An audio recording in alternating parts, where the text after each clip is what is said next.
ले हलवा।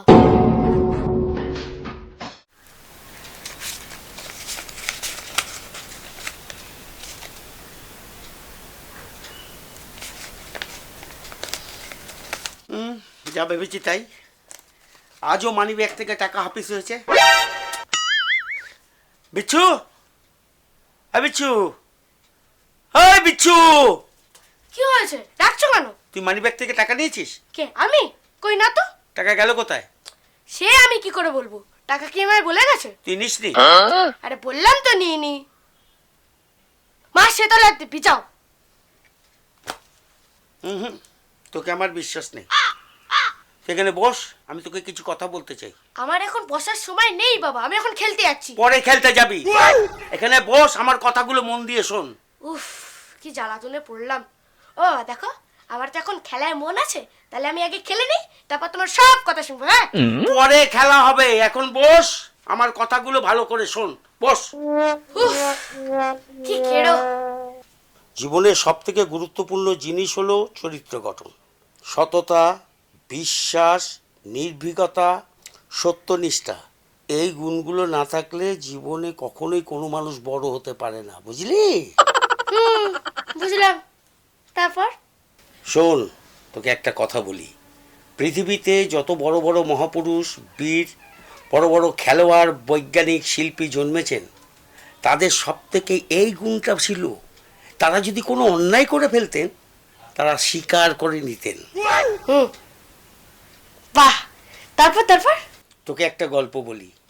আমাদের দেশে রাজা বিক্রমাদিত্য বলে একজন সম্রাট ছিলেন, শুনেছিস নিশ্চয়? তারাও বোধহয় মনে পড়ছে না, তুই বলো। ভারতবর্ষের শ্রেষ্ঠ সম্রাট, অন্যতম মহাবীর এই বিক্রমাদিত্য।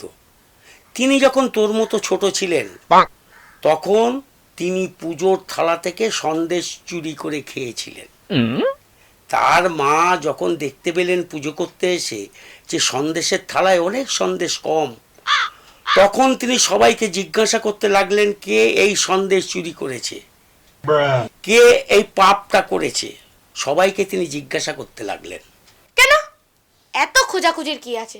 তুমিই তো বললে যে বিক্রমাদিত্য চুরি করে সন্দেশ খেয়েছে। আহা, সে তো পরে জানা গেছে, আগে পুরোটা শেষ অবধি শোন।